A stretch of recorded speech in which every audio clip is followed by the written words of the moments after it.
Olá pessoal, sejam bem-vindos à nossa terceira aula sobre análise de estruturas pelo método dos elementos finitos dentro da disciplina de métodos numéricos aplicados à engenharia civil. Vamos lá. Nessa nossa aula, nós abordaremos o elemento de treliça plana e o elemento de viga, também plano, tá? Sendo que o elemento de treliça, ele nada mais será que uma transformação daquele elemento de barra unidimensional que a gente viu na primeira aula. Isso porque o elemento de treliça ele apresenta uma característica, de só trabalhar com esforços normais na direção do próprio eixo da barra. Embora os seus nós possam ter deslocamentos e forças nas direções x e y, o comportamento do elemento, da barra, é só um comportamento sob ação de forças normais atuando no seu próprio eixo, ok? Então todo aquele trabalho que foi feito de elaboração da matriz de rigidez para o elemento de barra unidimensional será aproveitado agora no elemento de treliça, plana. Então aí está o nosso elemento de treliça. Ele tem os nós 1 e 2 com as suas coordenadas x1, y1 e x2, y2. E conforme pode se verificar na figura, essas coordenadas elas são suficientes para calcular, por exemplo, o comprimento do elemento, e a orientação do elemento no plano, através do seu cosseno e seu seno, do ângulo que define a inclinação do elemento com a horizontal, considerando, claro, que o nó 1 é o nó inicial, o nó 2 o nó final, ok? Isso, inclusive, é o que é feito nos softwares comerciais que fazem análise de elementos finitos, inclusive de treliça plana, No caso de elementos de treliça, a gente fornece para o programa sempre são as coordenadas dos nós. Internamente, ele calcula com essas fórmulas, os comprimentos das barras e a sua orientação, no caso aí no plano, tá? Mas algo semelhante ocorre quando a gente trabalhar com elementos no espaço. Ok? Como foi dito, e aí nós temos uma figura embaixo mostrando, esse elemento ele tem os deslocamentos na direção do próprio eixo, que ali aparecem como D1 e D2, e os deslocamentos na direção de x e y, que ali aparece como o 1 e V1 para o nó 1 e o 2 e V2 para o nó 2. Então o 1 será o deslocamento horizontal do nó 1, V1 deslocamento vertical do nó 1, o 2 o deslocamento horizontal do nó 2 e o V2 o deslocamento vertical do nó 2, ok? Nessa figura nós temos também incluídas as forças F1 e F2 na direção do eixo do elemento, e as forças F1x, F1y, F2x e F2y, que são as componentes nas direções dos eixos x e y. Lembrando que esse elemento pode ter uma inclinação qualquer. Então ali à direita, no canto superior direito, a gente coloca aquela equação que foi obtida já em aula anterior, relacionando as forças e os deslocamentos na direção do eixo do elemento, ou seja, F1 e F2 igual a matriz de rigidez, que é o EA sobre L 1 menos 1 menos 1, vezes os deslocamentos na direção do eixo do elemento, D1 e D2. Ok? Muito bem. Logo abaixo nós temos as relações entre as forças nas direções dos eixos horizontal e vertical, x e y, e na direção do eixo do elemento. Mesma coisa para os deslocamentos nodais nas direções x e y e os deslocamentos na direção do eixo do elemento. Nada mais aparece aí do que os cossenos e senos do ângulo do elemento. É apenas uma decomposição de força e de deslocamento. Repara que a mesma matriz está sendo usada para relacionar forças e deslocamentos. Tá? Muito bem. E aí que nós colocamos aí em cima, se você olhar no canto superior esquerdo, de novo repetimos a relação entre forças nas direções dos eixos e na direção do eixo do elemento, Só que logo a seguir nós substituímos o F1 e o F2 pela expressão EA sobre L, 1 menos 1 menos 1, D1 e D2, Então a gente já está relacionando ali o F1x, F1y, F2x, F2y com o D1 e D2. Mas a gente também tem uma relação entre o 1, V1, o 2 e o V2 e D1 e D2, que é a que está na segunda linha, né?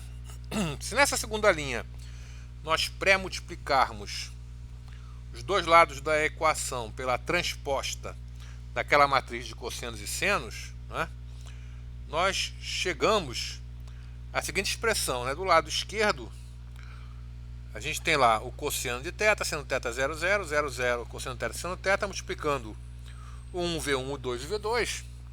E do outro lado, né, uma multiplicação de uma matriz 2 por 4 por uma 4 por 2, que na realidade vai dar uma matriz identidade 2 por 2, que aí pode sumir essa matriz identidade, que a identidade vezes D1 e D2 vai dar o próprio deslocamento D1 e D2. Então a gente fica com D1 e D2 igual àquela matriz transposta, às vezes o 1, V1, o 2 e V2. E aí nós vamos pegar essa expressão última que nós achamos, D1 e D2, e jogar lá no canto superior direito desse slide, tá certo?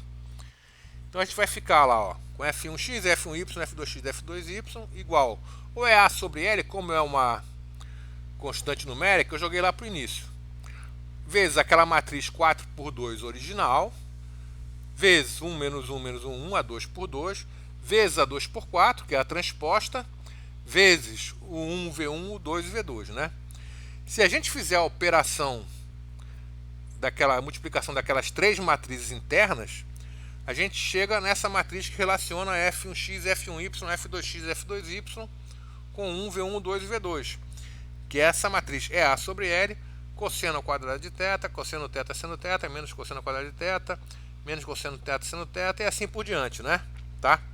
Então essa matriz aí, que está relacionando as forças e os deslocamentos segundo as componentes dos eixos x e y, né, é a matriz de rigidez do elemento de treliça, tá? Então, a matriz de rigidez do elemento de treliça é K igual a A sobre L, e aquela matriz 4 por 4, tá? Repara que no elemento de treliça nós temos 2 graus de liberdade por nó, que é o deslocamento na direção x e o deslocamento na direção y de cada nó. Como nós temos 2 nós, nós temos 4 graus de liberdade. Então a matriz de rigidez do elemento, nesse caso, é uma matriz 4 por 4 e não uma matriz mais 2 por 2 como era no elemento de barra unidimensional. Embora a gente tenha partido daquele elemento de barra unidimensional para chegar à matriz de rigidez do elemento de treliça. Ok? Muito bem. Vamos agora para o elemento de viga, né? Para o elemento de viga nós temos como deslocamentos, né, dos nós 1 e 2, os deslocamentos verticais, que a gente chama aqui de W1 e W2, e as rotações, chamadas de θ1 e θ2. Né? O interessante é que esses deslocamentos eles não são totalmente independentes, né? Tá? A rotação é a derivada do deslocamento, né? Tá? Muito bem.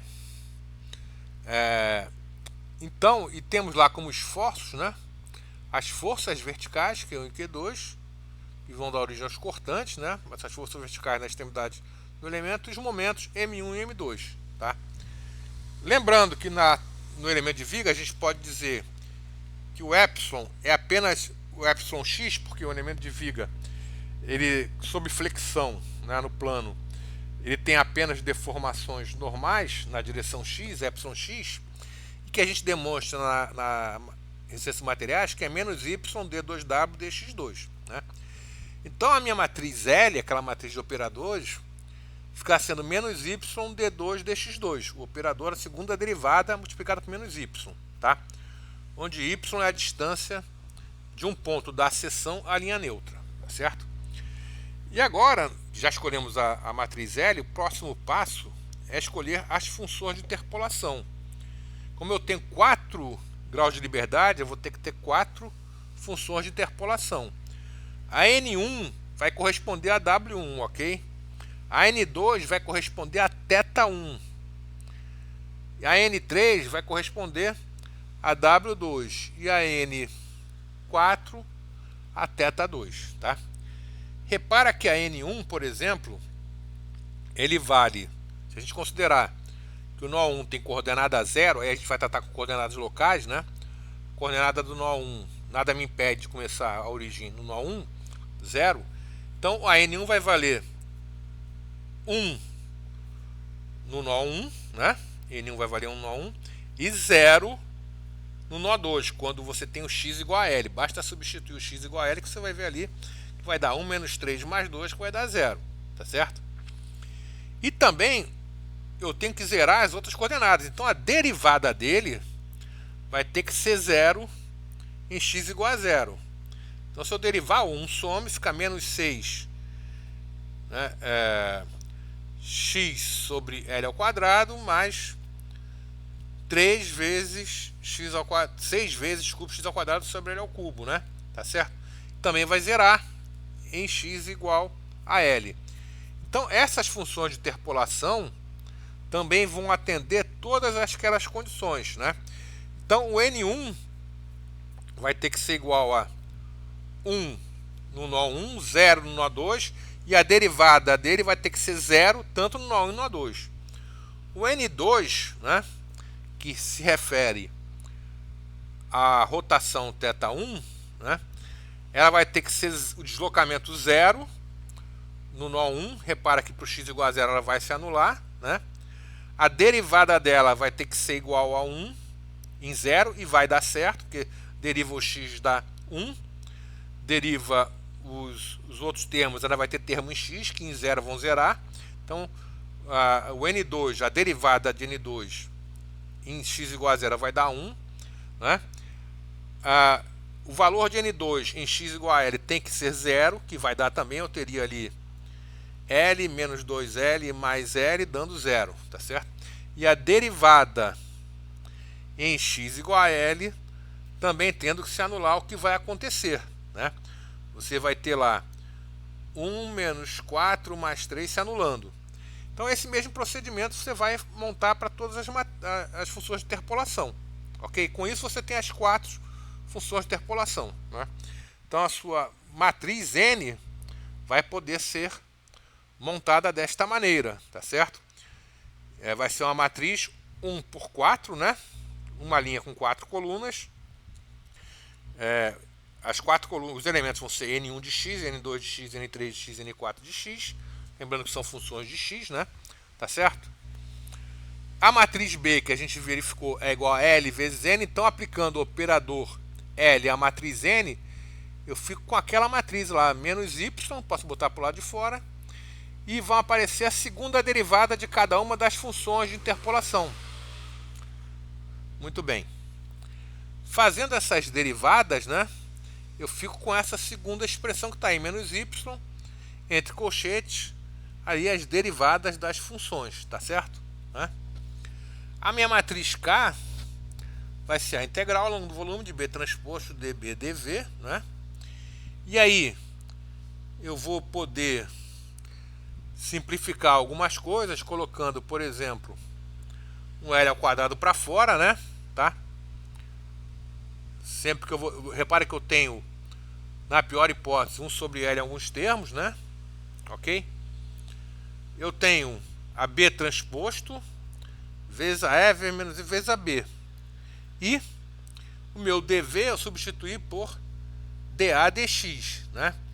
Então passou a ser uma integral ao longo do volume, que vai ser ali, embora esteja a integral ao longo da linha, é a integral ao longo do volume, que vai ser a integral de linha vezes a integral de área, dentro da integral de área. Então eu fico ali, ó, com K igual a E, integral de linha de 0 a L, né? Integral sobre L, da integral ao longo da área de y2 dA, que a única coisa que varia ali é o y2 dA, e essa integral de y2 dA nada mais é que a inércia, ok? A flexão, né? Vou ficar com a matriz de uma coluna 4 por 1 multiplicada por uma matriz 1 por 4, que vai dar como resultado uma matriz 4 por 4, né? Fazendo todo o trabalho de integração, eu chego no final a essa matriz de rigidez para o elemento de viga. O EJ sobre L3 ou EI sobre L3, 12,6L menos 12,6L, simétrica, né? Depois de 4L2 menos 6L, 2L2, simétrica. 12 menos 6L, simétrica, 4L ao quadrado. Então essa fica sendo a minha matriz de rigidez para o elemento de viga para aqueles deslocamentos, tá? Pessoal, acho que só não tinha ali aquele, nessa expressão, aquele 1 sobre L ao quadrado tá errado, tá? Corrijam depois. Não tem 1 sobre L ao quadrado ali, e a integral aqui, nessa última expressão, ainda é integral ao longo do volume, tá ok? Mas reparem que essa integral ao longo do volume é que vai ser transformada em integral de volume em integral de área. E o menos y com menos y vai ficar y ao quadrado. Como a única coisa que varia ao longo da área vai ser o y ao quadrado, vai ficar a integral ao longo da área de y ao quadrado dA, que vai ser a inércia, que alguns autores chamam de J, outros de I. Nesse caso aqui a gente manteve o J, mas pode trocar por I se quiser, tá certo? Com isso a gente termina essa nossa terceira aula, né? Na aula seguinte nós vamos ver elementos planos, caso de estado plano de tensão, e na outra aula em seguida nós faremos exercícios e exemplos de elementos de treliça e depois de elemento de viga também, e depois de elemento de estado plano, tá certo? Ok, pessoal? Então, espero que tenham compreendido a aula. Eu estou à disposição para qualquer dúvida que vocês tenham. Podem me conectar pelos canais que a gente já estabeleceu de contato. Forte abraço e até a próxima.